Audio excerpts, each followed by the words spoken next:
KaraokeBooks. Hadji Mourad. Leo Tolstoy. Translated by Louise Maude, Aylmer Maude. Audiobook. Chapter 8. On the day Peter Avdiv died in the hospital at Vozdizhensk, his old father with the wife of the brother in whose stead he had enlisted, and that brother's daughter, who was already approaching womanhood and almost of age to get married, were threshing oats on the hard frozen threshing floor.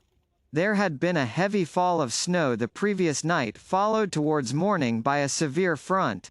The old man woke when the cocks were crowing for the third time, and seeing the bright moonlight through the frozen windowpanes got down from the stove, put on his boots, his sheepskin coat and cap, and went out to the threshing floor. Having worked there for a couple of hours, he returned to the hut and awoke his son and the women.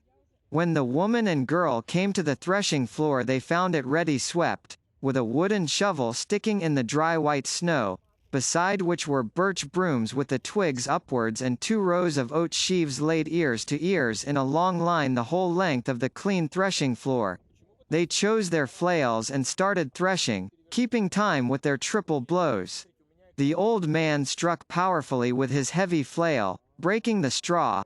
The girl struck the ears from above with measured blows, and the daughter-in-law turned the oats over with her flail.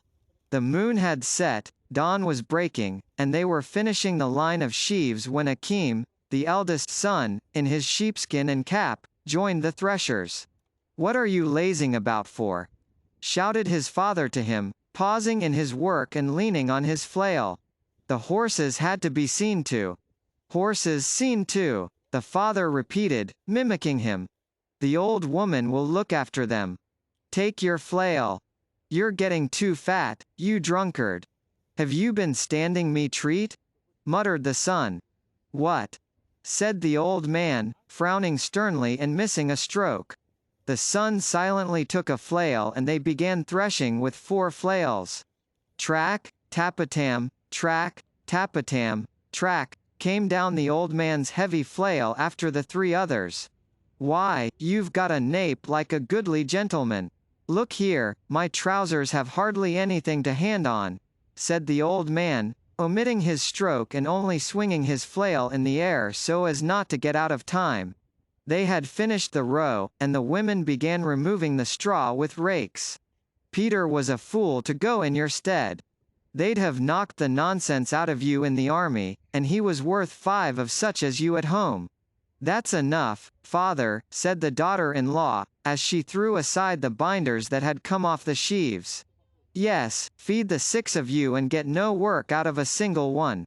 Peter used to work for 2. He was not like."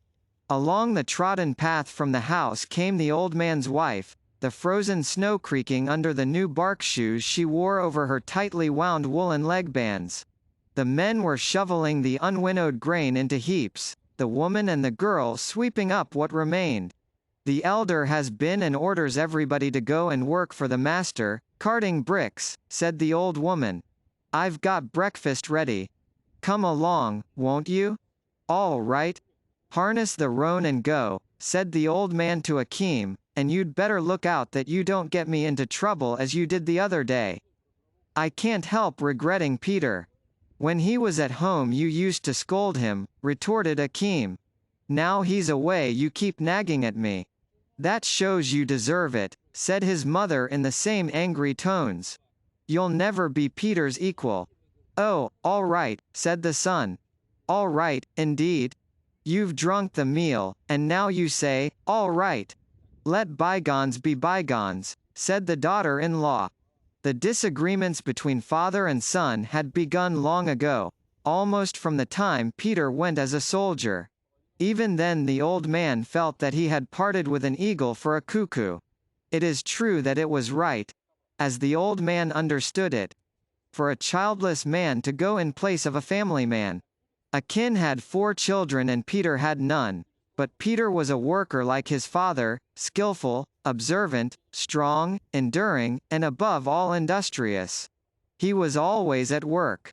If he happened to pass by where people were working, he lent a helping hand as his father would have done, and took a turn or 2 with the scythe, or loaded a cart, or felled a tree, or chopped some wood.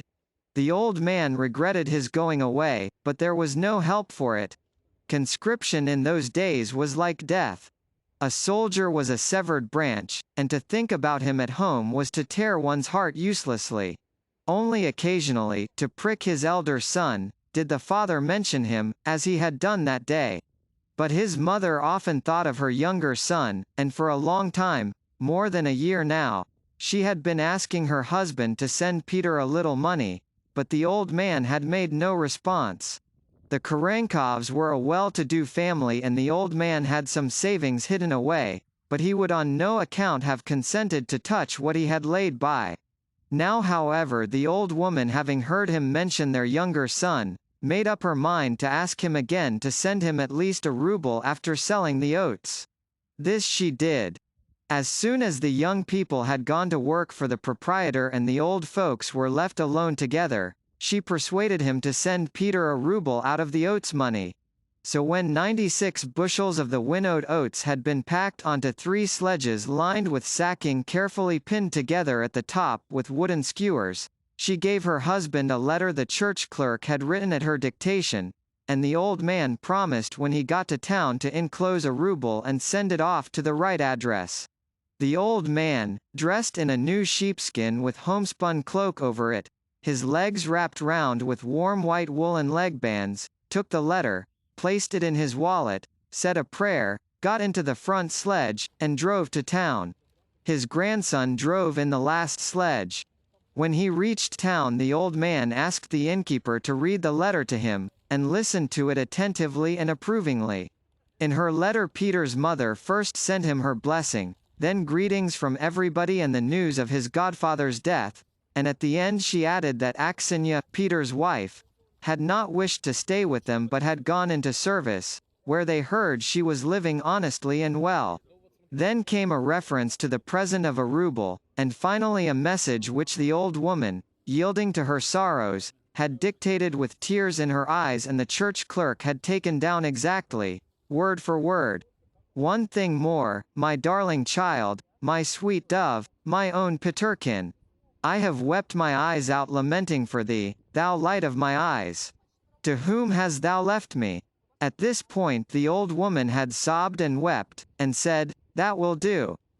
So the words stood in the letter, but it was not fated that Peter should receive the news of his wife's having left home, nor the present of the ruble, nor his mother's last words. The letter with the money in it came back with the announcement that Peter had been killed in the war, defending his Tsar, his fatherland, and the Orthodox faith. That is how the army clerk expressed it. The old woman, when this news reached her, wept for as long as she could spare time, and then set to work again. The very next Sunday she went to church and had a requiem chanted and Peter's name entered among those for whose souls prayers were to be said, and she distributed bits of holy bread to all the good people in memory of Peter, the servant of God. Aksenya, his widow, also lamented loudly when she heard of the death of her beloved husband with whom she had lived but 1 short year. She regretted her husband and her own ruined life, and in her lamentations mentioned Peter's brown locks and his love, and the sadness of her life with her little orphaned Vanka, and bitterly reproached Peter for having had pity on his brother but none on her, obliged to wander among strangers. But in the depth of her soul Aksenya was glad of her husband's death. She was pregnant a second time by the shopman with whom she was living, and no one would now have a right to scold her, and the shopman could marry her as he had said he would when he was persuading her to yield. KaraokeBooks.